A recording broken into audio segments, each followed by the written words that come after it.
Hello, and welcome to this week's episode of the Ken and Mark Show. Or how I learned to stop worrying and just call it football. That's right, the show where the opinions are made up and the shape of the balls does not matter. Does not matter. That's right. Matter. Hey, Ken. Except for the play. Yeah, what's up? Hey, release the Kraken. Release the Kraken. Do it. Yes. Nice. If you don't mind me asking, Clark, how much that set you back? $25, $30. That's not unreasonable, bad, man. Not unreasonable yet, you know. Dude, that is so cool. Like, that's a nice shirt. Like, show the people one more time. Show the people one more. That is awesome. Yes. Anyone who makes fun of the Kraken name is an idiot. I'll just say that right now. We have NFL teams and Major League Baseball teams named after colors. Kraken is way better than any of that shit. All right? You're right about that. You're damn right about that. Like, what the hell is this? It is a Cincinnati Red or a Cleveland Brown. No one cares. That's stupid. Well, I understand the Reds, but I don't understand the Browns. Apparently, it was the Cincinnati Red Stockings. That's not any better. Well, there was already the Boston Red Stockings. So Boston changed it to Boston Red Sox. So Cincinnati went to the Reds. So we have. I'm not saying anything better, but no, I totally understand. We have baseball teams. At least they named have a after reason. Socks and stockings. Yeah, and people are complaining about the Kraken. Please. Okay, so let's see if we can blaze through this and get some NFL previews here going on. Today is the start of the NFL season. Well, actually, Thursday was the start of the NFL season.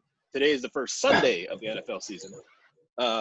But so just so you know, going on in the side ground here is the Arsenal ladies are playing the West Ham United ladies on NBCSN. So I've got that on in the background while we're doing this.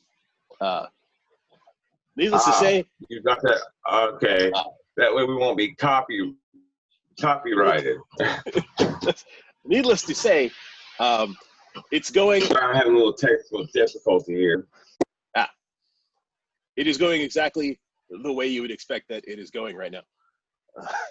Okay. Arsenal is Arsenal, and West Ham is West Ham. Whether they be men or women. Like, yeah. I saw that the whole Arsenal versus West Ham. I'm like, didn't they just play or something? And then I saw it was the women. Like, Women's Premier League. Yes. On NBC Sports. Yes. A huge step forward. If I might add, Manchester United has signed 2 World Cup winners. Yes. Tobin Heath and Kristen Press. Yes. I'm in the structure of the NWSL playing in the off season for all the European leagues is actually the only kind of it's kind of the best thing about it, because the women get to play all year round. So like, as soon as they're done in America, then they go to Europe, and when they're done in Europe, then they come back here and they got another season, and they get to just kind of keep going, and that's kind of cool. It is 4-1 Arsenal right now, just after halftime. Wow. And kind of just the way it went the other day when the men played. So kind of not much of a difference. I can't wait to get to the whirlwind and hear your response to the Arsenal team. Like, I have no idea what they're putting in the water in North London or East London. I believe they call it Mikel Arteta. No, it's North London. My bad. All right. So, football time. Yes. All right. So I've assembled a list of the more interesting NFL matchups today. Are we doing the whirlwind? Is this the whirlwind? Essentially, yeah. Because we don't really have anything to review, so I thought we would preview. Oh, wait, okay.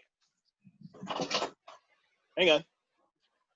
Ladies and gentlemen, it is time once again for the Whirlwind Week in Preview. Whoa. Hey, we missed the door this week. Awesome. I did it. Sorry, I know it was an interview, but I've taken so much pleasure in knowing I moved it over far enough. I'm like, come on, Mark, please say it. Excellent. Okay.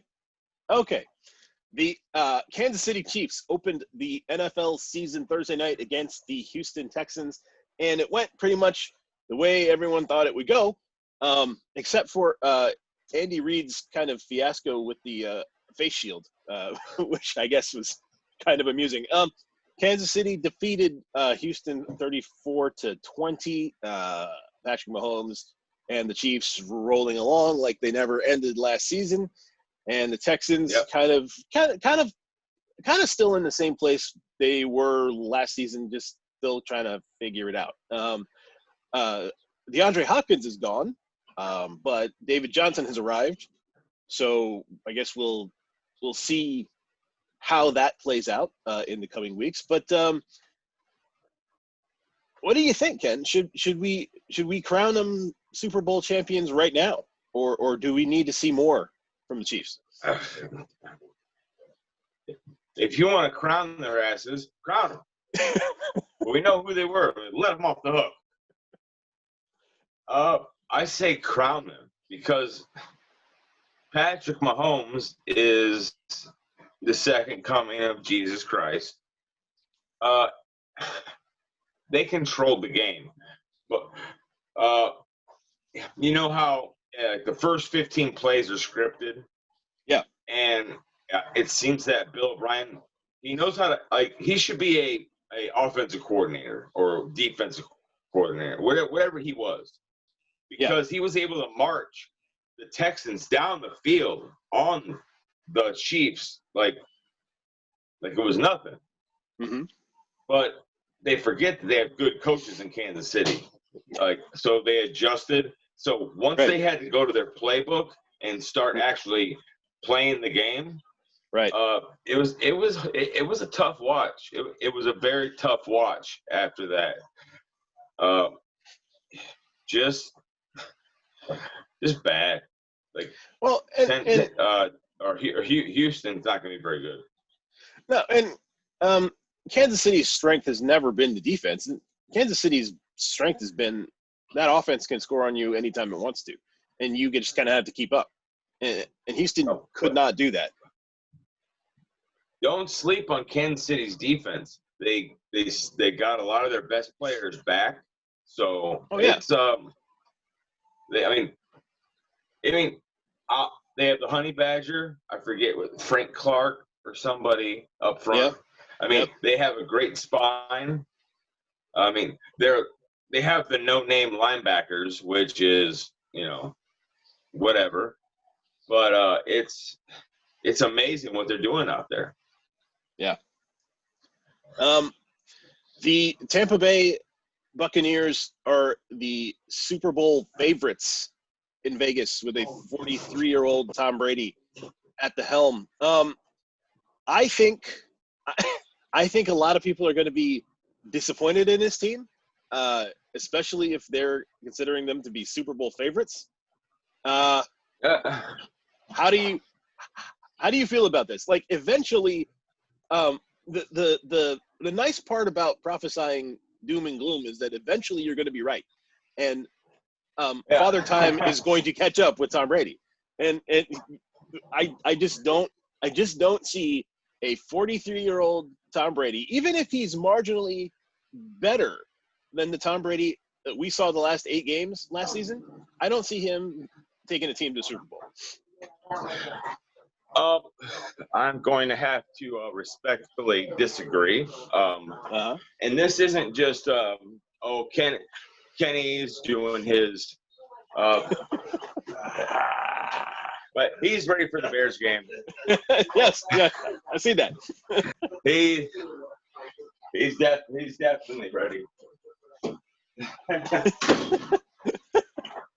My dad loved a good photo bomb. I'm sure he does. He can't help himself.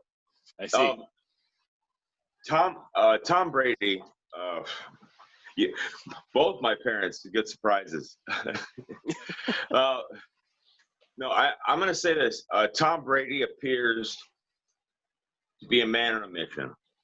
And if there's one thing that I have learned I've had the benefit of seeing him at Michigan and pretty much all his career. All of his whole career, he has been told that he's nothing but a system quarterback. He lacks arm strength. He lacks durability.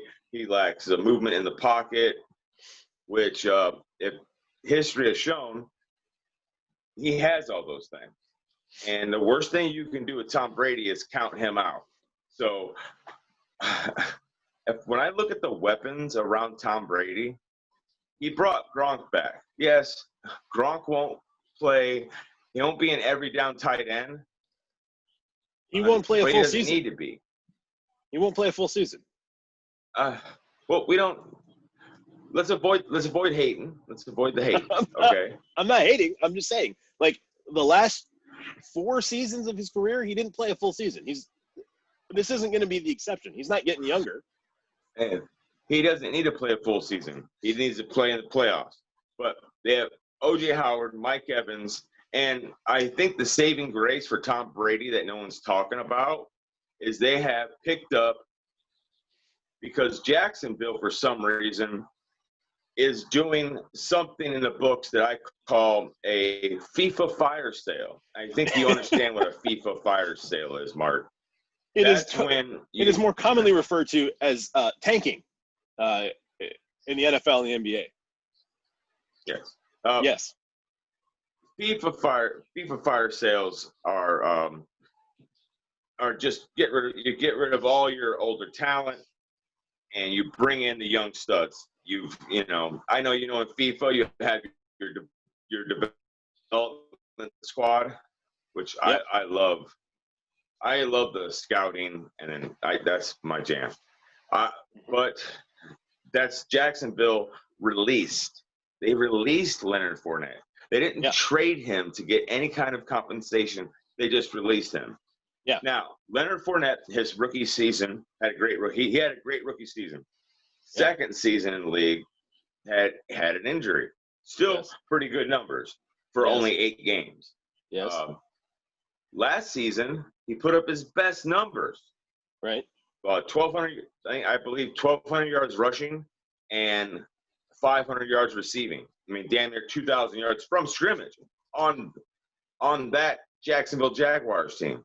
And the most amazing point to put him.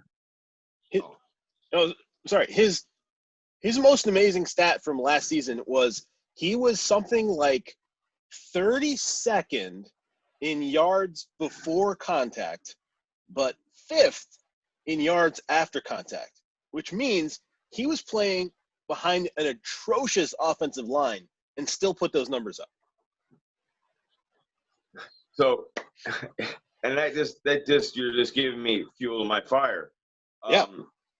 Now Tom Brady has weapons around him, okay? And for some reason now these pundits are saying that, Tom Brady only won those rings because of the cast that he had around him. The talent that Tom Brady had around him in New England. And I believe on this show we have stated that what talent has he had around him? What talent? He hasn't had it. Sony Michel, Deion Branch back in 2003, Tom Brady's arguably Randy Moss. I'm just all right, real quick. 32-year-old Randy Moss is the most talented player he's ever had. I'm going to say Tom Brady is not going to be asked to do as much. Their defense is good. Not great. It's good. The offense is stacked with people that want to win a ring. There's no reason. I can't believe people are saying they won't make the playoffs. And I'm saying they're not only going to make the playoffs, but the Tampa Bay Buccaneers are going to win it. All right. I will take the other side of that bet all day long. All right. All right. Up in Boston, Ken. Yes. Cam Newton will start for the new look New England Patriots. This is the scenario I'm kind of more interested in. Josh McDaniels. Oh yeah. Josh McDaniels finally gets himself a mobile quarterback that can also throw the football. Something he's never had. He's had a quarterback that could throw the football. He's had a quarterback that could run. He's never had two in the same guy. Now he does. Nope. Cam Newton is rested. He's healthy. He has something to prove. He's playing for $800,000. He's right hungry. now. Okay. He's hungry. Bill Belichick. He's hungry. And Bill Belichick is on a mission to prove that he can win something without Tom Brady. Same mission that Tom Brady's on. So I want just as an update for you, it's now 7-1 Arsenal. That's just that's nuts. So what do you expect from the AFC East this season? I'm hearing a lot of people picking the Bills to win the division. I just think that New England, I think Cam Newton is going to surprise a lot of people with how good he is. And this is another thing I don't understand from people. Let's see here. Okay, the only thing that any other team, okay, that could lose six starters on defense, okay,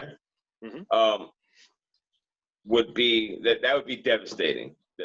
That's a team that would be lucky to go 8-8. They also lost their MVP quarterback. Any other team, they're 8-8 if they're lucky. The New England Patriots have lost both. But what most teams don't have is Bill Belichick and Josh McDaniels, and I forget their defensive coordinator. Yep. We all know the key here is the key to this, and it's not players. It's not the Cam Newton. It's not I forget some of the other players on there, but it's Bill Belichick. And what I've always loved about Bill Belichick is this one simple thing. He has a philosophy of do your job. And I know that sounds cliche, but let me break it down just real quick. What he means by do your job is this. Everyone, like you can in interviews, everyone has a job. If you're the third string linebacker who probably never sees playing time, you still have a job. Like whether it's learning the opponent's offense or defense so you can help the first teamers, or it's, everyone has responsibilities. You have to learn the playbook. You've got to be able to do this. So when they say next man up, the cliche, the New England Patriots live by next man up, because Bill Belichick knows that in today's NFL, if the player behind your starter isn't ready, you lose. And I believe that with Cam, you give me a Cam Newton, like we've said this over the last 3 or 4 podcasts. Cam Newton, hungry, NFL or not NFL, MVP Cam Newton with something to prove is dangerous. And not only and then pair him with Bill Belichick, who is going to make him better. Like Cam Newton under any other coach, I think would be too fired up and would make mistakes. Bill Belichick's going to not bring him down, but level him out emotionally. And he's going to tell him, look, Cam, we brought you in here. Yeah, you have something to prove. Well, so do I. Well, you do your job. I'm going to do mine, and let's go out and win some football games, and let's get you paid. People seem to forget. It's going Yeah, people seem to But forget really quickly that this is a coach who has lost his MVP world-class star quarterback in the first game of a season and still went 11-5.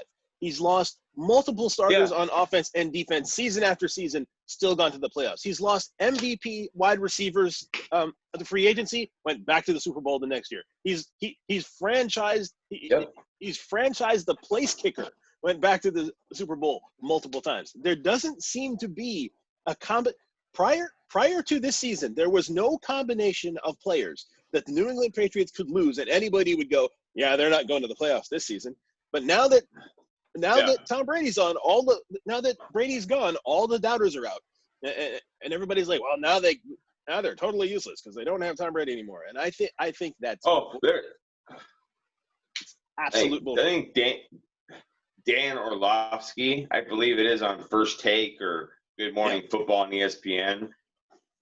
He's saying Patriots don't even make the playoffs, and I know the Bills are the hot team. Bills are the hot team. But I'm sorry. Until Josh Allen shows me he can win in the clutch. Right. Because I have already seen from Cam Newton what I'm waiting to see from Josh Allen. So, and to me, this is that Bill Belichick hasn't had this luxury in a long time, being the underdog, being the team that no one expects anything. And last time I checked, when the Patriots were the underdog, they whipped people's ass. So they do. Yeah. This season is Phillip Rivers' first season not in a Chargers uniform. He was the starting quarterback of the Indianapolis Colts. The AFC South is kind of a mess still. I guess we think Tennessee is the strongest team based on Ryan Tannehill and Derrick Henry's performance at the last third of last season. But to me, that division still seems like it's up for grabs. Do you think Phillip Rivers makes any kind of a difference in Indianapolis? I believe Jacoby Brissett? I believe he's the quarterback they should have stayed with during the offseason because I believe he's the quarterback of the future. Phillip Rivers is a 1, maybe 2-year quarterback. I see Phillip Rivers getting injured. Rivers gets injured before. Yeah, I would agree with that. Phillip, you were saying you're back now. You were saying Phillip Rivers gets injured before Brissett does, right? Okay. That's what you're saying. Oh no, Phillip Rivers gets injured before Gronk. Oh, that's my prediction. That's my bold hot take. Hot take. Maybe I don't know. I think that if the Indianapolis Colts were a playoff team that felt that what they needed to get them to the Super Bowl was a stronger armed, more decisive, more accurate quarterback, then I think Phillip Rivers makes an actual difference. But I don't think that they're a team that's one step away from the Super Bowl. I think they're still mid rebuild, and maybe getting Phillip Rivers makes them a wild card team, but I don't know that it does any better than that. No, this is what I'll say this: as long as Phillip Rivers stays healthy, and the one asset they do have is they have many assets, but the key to the Colts is they have a running back out of Wisconsin. What the hell? 1 second.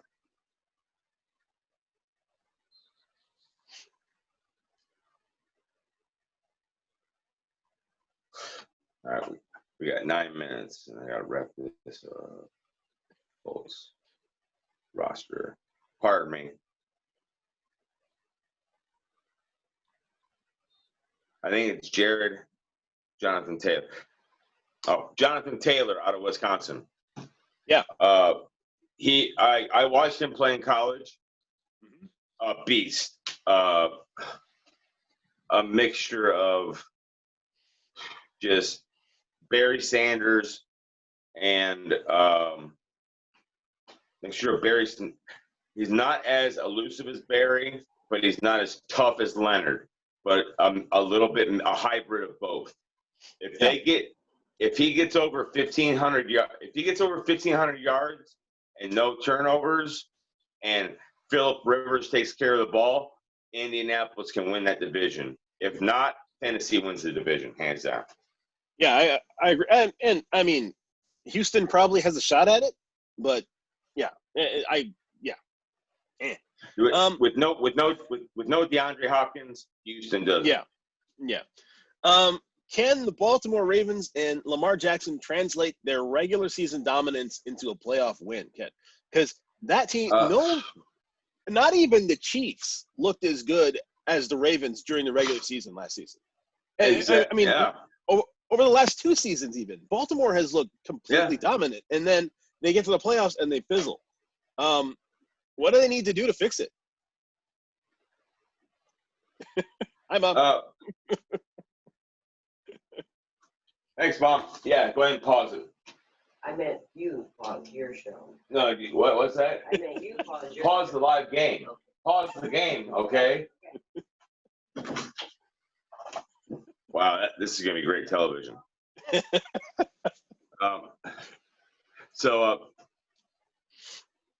What I'm trying to say is where were we? Before we were so rudely interrupted.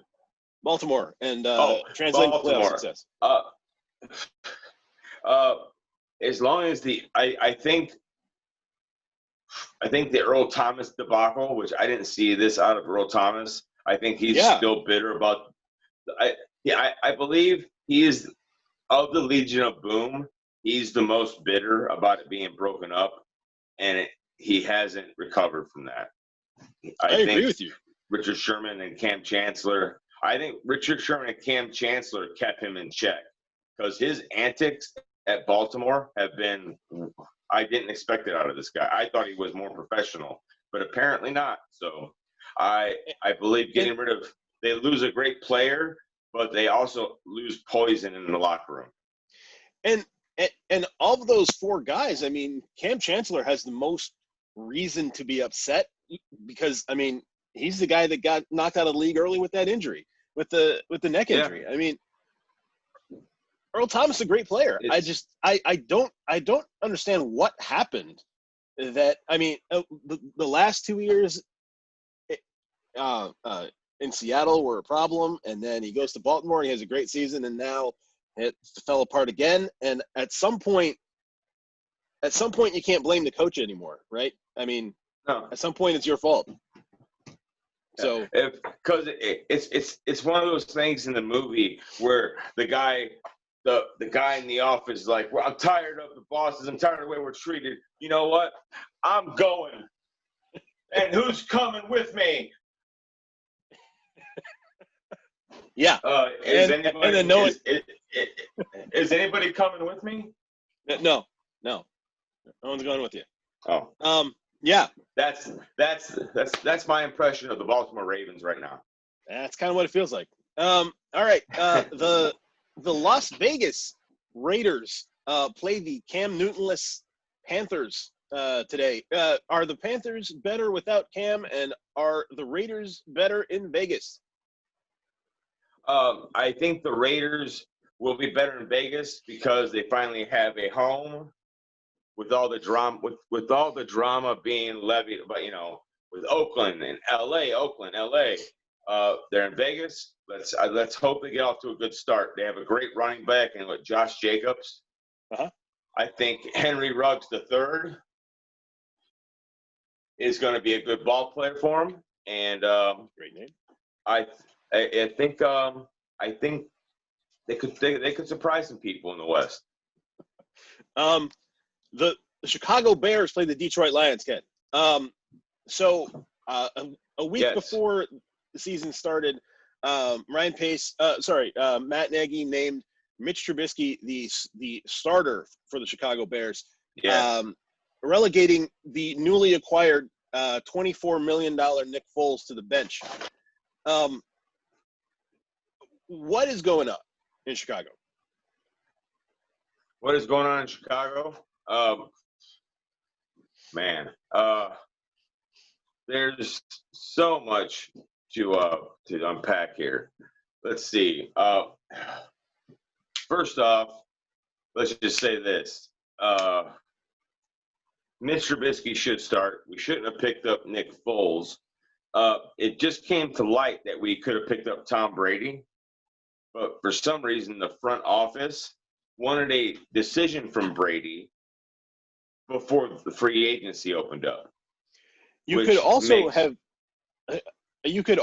had Cam Newton for nothing. Right. Yes. For some reason, it makes no sense to wait. We could have picked up Tom Brady for nothing and Cam Newton for nothing, but we trade for Nick Foles for $24 million. To me, this screams of Matt Nagy saying, "I need someone who knows my scheme." Those guys don't.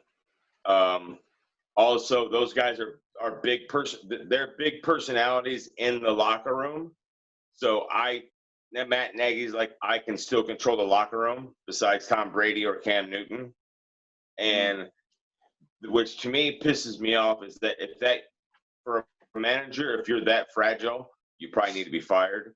Yeah. This is how I see it going. Trubisky has the first 3 games. If he fucks up in any of those 3 games, he's getting the yank and never coming back in. Trubisky's leaving, and depending on what Nick Foles does, we're either going to the playoffs or we're not. Nagy's out, Nick Foles is out, and Trubisky's out, and whoever gets the job next year will start with a clean slate for quarterbacks. To me, this screams of Matt Nagy's last stand, man. This is like Nagy will – the Chicago Bears will forever live with the dubious distinction of having had the ability to draft Patrick Mahomes and instead moving up to draft Mitch Trubisky. And this is Matt Nagy saying that he's going to live or die by that choice. He's going to ride Trubisky until the wheels fall off, and that's it. And that's what this feels like. Like he can't admit to himself that he couldn't get it done. And so he's going to go with it. And it's either going to work or it's going to blow up, and he's going to be there or he's not, and that's how it's going to go for him. And the reason why Nagy's doing this is so he can point to the front office. I didn't draft this guy. I gave him every chance. Right. So hopefully we lose enough football games to get Trevor Lawrence in that system. You'll have to lose a lot of football games to get Trevor Lawrence. I mean, there's a lot of teams worse than the Chicago Bears this season, dude. Well, if there's one thing I know about Chicago Bears, we can always get worse. That is true. It is now 8-1 Arsenal, by the way. The DeAndre Hopkins in the trade to the Arizona Cardinals, he renegotiated his contract. He is now the richest non-quarterback ever in the NFL. And he did so without an agent. Yeah, and he did so without an agent. So he gets to keep all of his money instead of most of it. Does man, the NFC West is ridiculous. Does DeAndre Hopkins push the Cardinals into the playoff conversation over the Seahawks and the Rams and the Niners? No. That division, whoever comes out of that division is going to be so beat up playing in that division. I don't know how they advance anywhere in the playoffs, because that division is ridiculous. This is all right. You have an aging Drew Brees.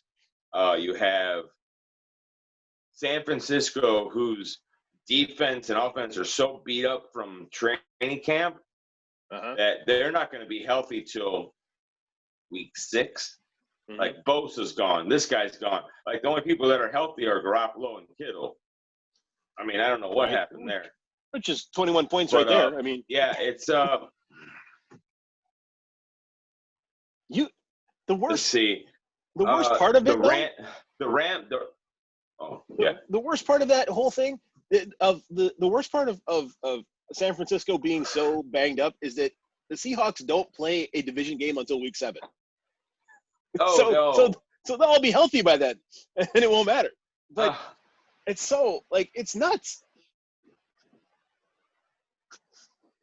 Now the Seahawks, they seem to have solidified some sort of offense. Their running back situation seems that I'll leave Seattle up to. Like, how do you feel about Seattle's chances? I think for the first time in the Pete Carroll era, the Seattle offense is better than the Seattle defense. The defensive line, we have no pass rushers. We have no pass rushers. We have our defensive line consists of a really good nose tackle, and that's it. Our linebackers are great, and our defensive backs are average, except for Jamal Adams. Jamal Adams is an excellent safety, and I think they're counting on him pulling everybody else up because the rest of those guys are just average talents. To me, this screams of with Seattle's secondary, it screams of Mike Brown. Now, for those of you who don't remember, Mike Brown was a safety with the Chicago Bears. Yes. I would say the best safety we've ever had. Probably. Not only was he tough, he was smart. Brian Urlacher even said he ran the defense. He put everybody in position. Now, whether which is what Earl Thomas used to do for that. Now, is it Jamal Adams? Yeah. Okay. Now, I believe Jamal Adams is going to put everyone in where they need to be. He's not just going to affect the secondary. I believe he'll affect linebacker. Like, he is going to be – he took the Jets defense, which was bullshit, and made it pretty damn good. Yes. And I believe Seattle makes the playoffs if Russell Wilson stay healthy and all that, if he stays healthy. Seahawks have the best linebacking core in the league. With Earl Thomas now gone, they might have the best safety in the league, but their defensive line is just non-existent. So the guys at the back are going to have to do a lot of work to make up for the guys at the front. Now, I forget. The Ravens have Hollywood Brown, and the Seahawks have Metcalf?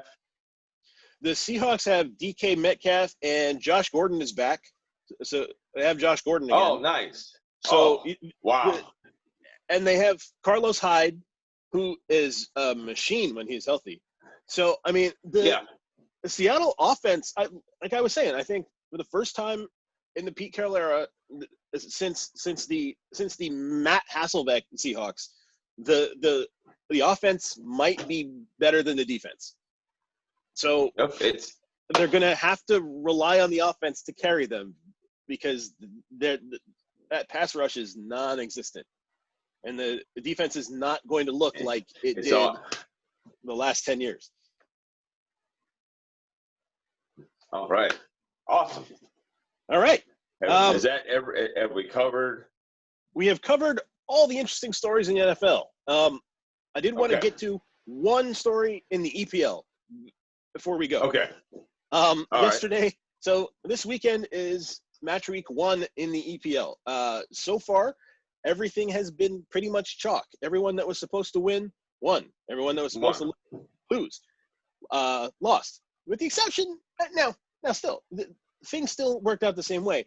But there was one game that went the way a lot of people were not expecting, and that was Liverpool versus Leeds United, which ended up in a 4-3 Liverpool victory yesterday.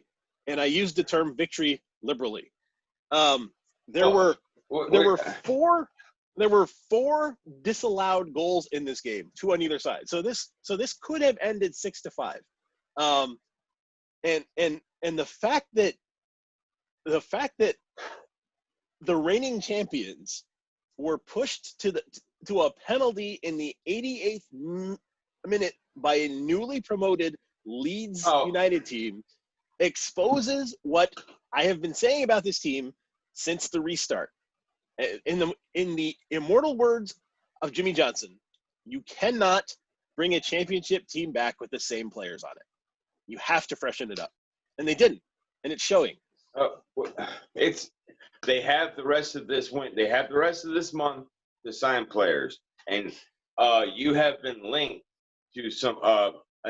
I forget their names, but 2 of them were players that you brought up 2 podcasts ago. So I will, or maybe in a text message we had, I will find that article, and yes. I think I might have sent it to you.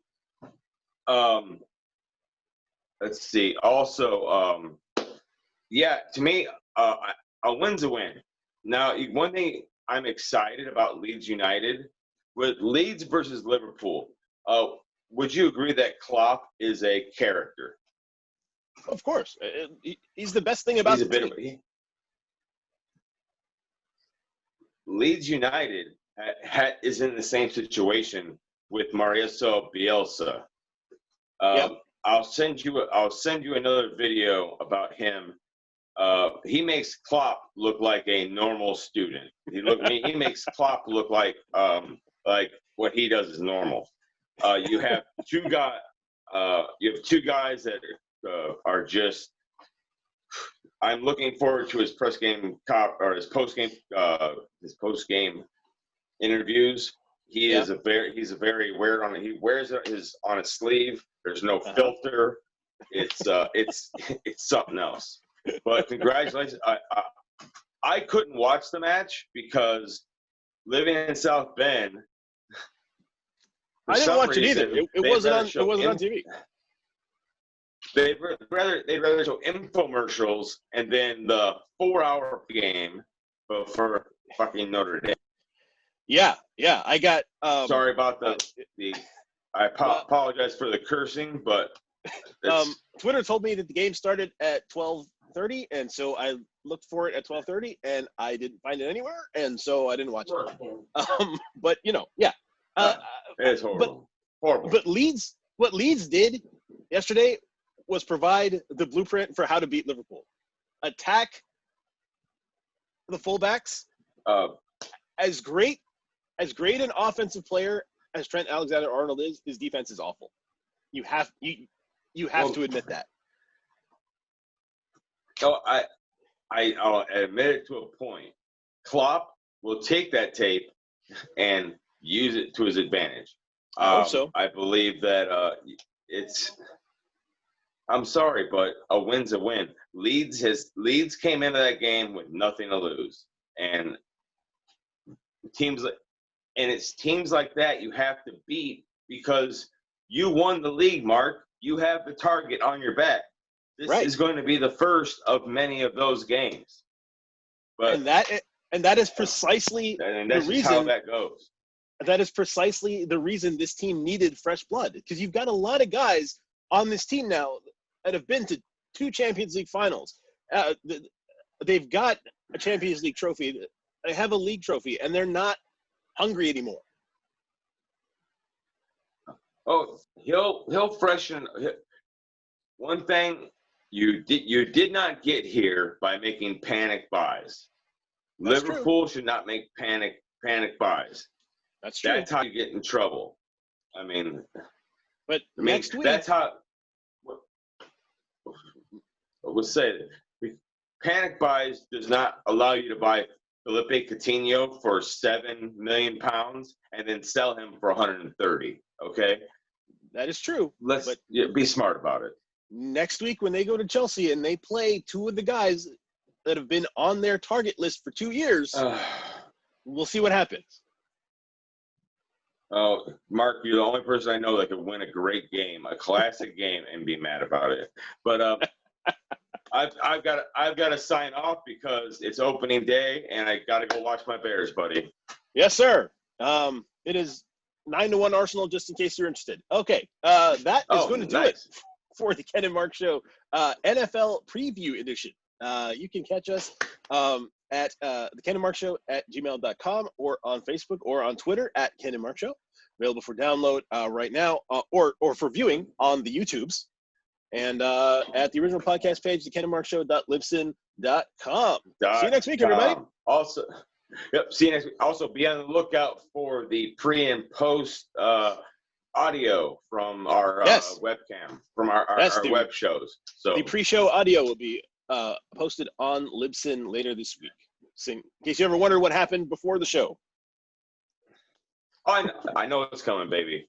Great to see you, Mark. I'll be talking to you during the games.